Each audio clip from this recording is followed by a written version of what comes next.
Надан деле алайлы. Ага, вот алыс салмақтылар.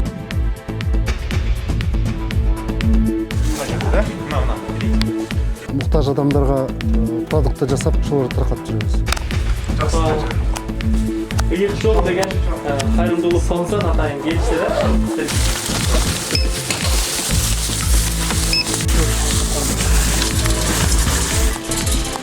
Кутмандуу күнүңүздөр менен ардактуу YouTube көрөрмандары, сиздер менен мен кайрадан эле Адылак Жолумун. Бүгүн биз Ош шаарындагы ден соолугуна мүмкүнчүлүгү чектелген жана ошондой эле социалдык жактан аз камсыз болгон үй бүлөлөргө атайын Ыйык жол кайрымдуулук фонду менен жардам берүүнү чечтик. Буга чейин программанын башында Ыйык жол кайрымдуулук фонду ушул Ош шаарындагы ушундай аз камсыз үй бүлөлөрүн атайын списоктоп, алардын ар бирине жеринен жардам берет. Биз менен бирге программанын аягына чейин күзөтүп туруңуздар.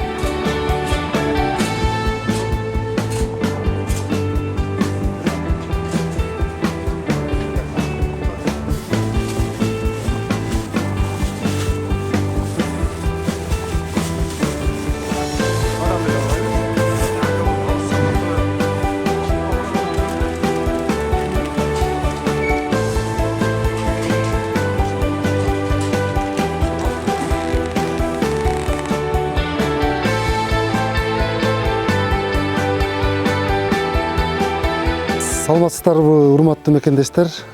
Биз азыркы күндө кайрымдуулук Ыйык жол кайрымдуулук фондунун негизинде демилгесинде кайрымдуулук иштерин жүргүзүп жатабыз. Түштөндүрүү тамагын даярдап, медиктерге, тазалык кызматкерлерине, тез жардам кызматтарына ысык тамак камсыз кылып атканбыз. Азыр эми социалдык жактан муктаж адамдарга продукты жасап, негизги керектелүүчү продуктылар жасадык. Бүгүн адрес кыдырып, ошолорду таркатып жүрөбүз. Ушул кайрымдуулук иштерине сиздер да кошулсаңыздар болот. Бизге ушул бизди көрүп кыргыздын жигиттери кошулуп, өз демилгеси менен келип, кошулуп жардам берип жүрүшөт. Ар бирибиз азыр ушундай оор акыбалда кыргызстаныбызга жардам берсек жакшы болот деген ойдомун.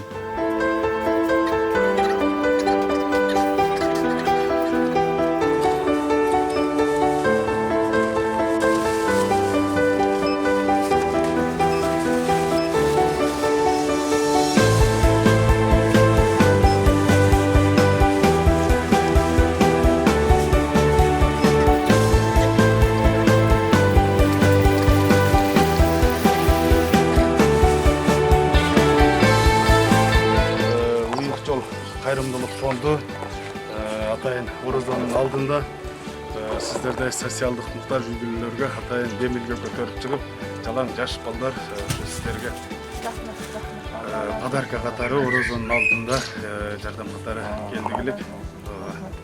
Мага келесизге.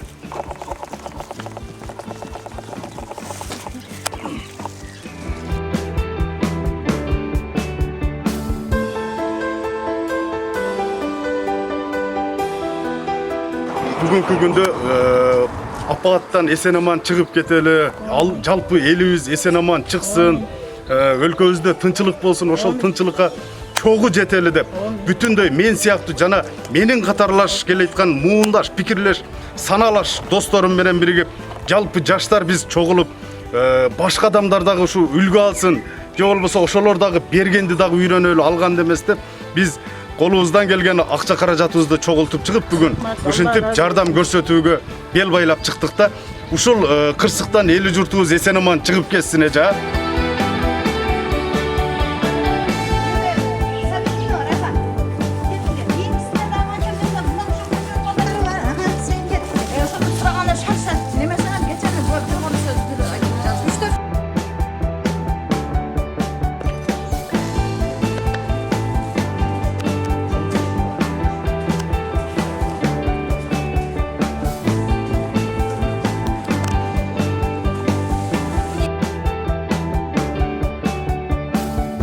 Саламатсыздарбы, урматтуу мекендештер.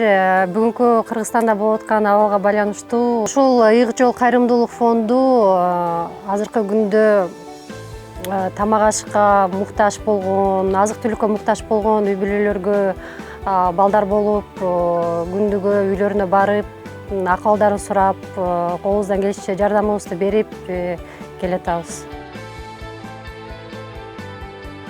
Чындыгында Ош шаарында муктаж болгон үй бүлөлөр аябай көп экен.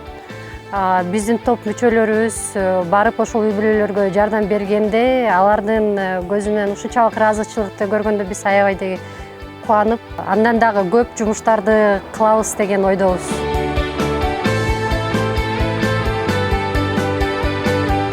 Эскерте кетсем, буга чейин мамлекеттик кызматкерлерге түшкү тамагын уюштурганбыз. Анда ошол эле врачтар, балдар үйү, күч структурасында иштеген кызматкерлер, тазалык, көрктөндүрүү ишканаларга ысык тамак уюштуруп келгенбиз. Биздин кайрымдуулуу топ мындан кийин дагы жакшы иштерди уюштурганы максат кылабыз.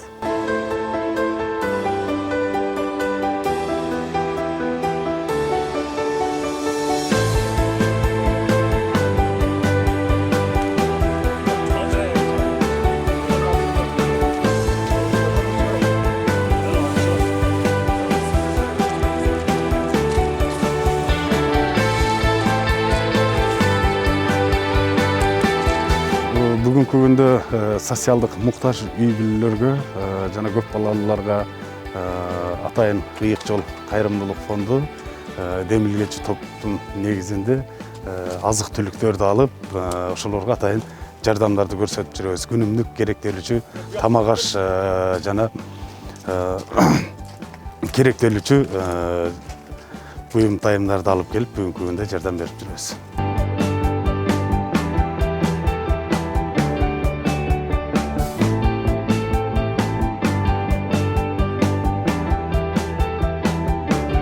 Мүмкүнчүлүгү чектелгендер бар экен, андан сырткары көп балалуулар бар экен, социалдык аябай муктаж үй бүлөлөр көп экен. Мен ойлойт элем, колунда барларды да чакырып кетет элем, мүмкүнчүлүгү бар ар бир жарандарды чакырат элем. Мүмкүн болсо келип жардам бериңиздер сиздер дагы.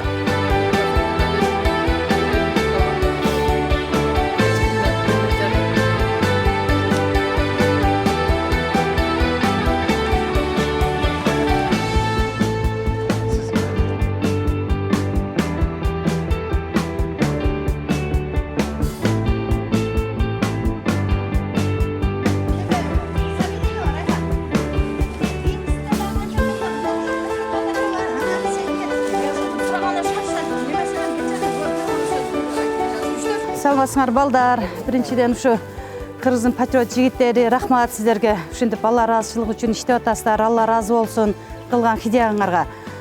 Эми ушу бизге кыйналган адамдар көрсөңөр, Кудайым сиздерге эки эсе берсин. Ушу Кудай жөнөткөн, ушу Кудай колдогон адамдарыбыз бардыгыбыз. Ушул немеден, апаттан эс-аман чыгып кетип калалы. Сиздерге рахмат. Ушул жана кыйналган жашоочулар бар. Көп балалуулар бар, квартиранттар бар. Көбүнчө азыр ошолор кыйналып атат. Башка элдер кантип атат билбейм. Мен өзүм лично мындай билем дагы квартиранттар биринчи жазам, канча баласы бар. Ошону бөлүштүрөмүн. Экинчиден жанагы көп балалуу бар, күнүмдүк тамак жеп, күнүмдүк акча тапкандарды эске алып атабыз. Көбүнчө мына жерде көп балаларды биринчи ордуна коебуз, экинчи орунга ушу квартиранттарды эске алып атабыз. Ошол силерге чоң рахмат. Ошону адамдарга өзүңүздөр жанагы турмуш шарты оор болгон адамдарды мен көзөмөлдөп билем. Ошолорду мындай список кылып жазып, ошолорго таркатып берип атабыз. Элден жардам көп эле болду. Мына силер ошон патриоттор келип, бир кап картошкасы болсо да келип таратып берип атат. Ошолорго мындай элдин жетишинче бар неме эсептеп берип атабыз. Рахмат сиздерге да чоң, Алла ыраазы болсун. Надан деле алайлы. Ака болду, ал салматтыңар.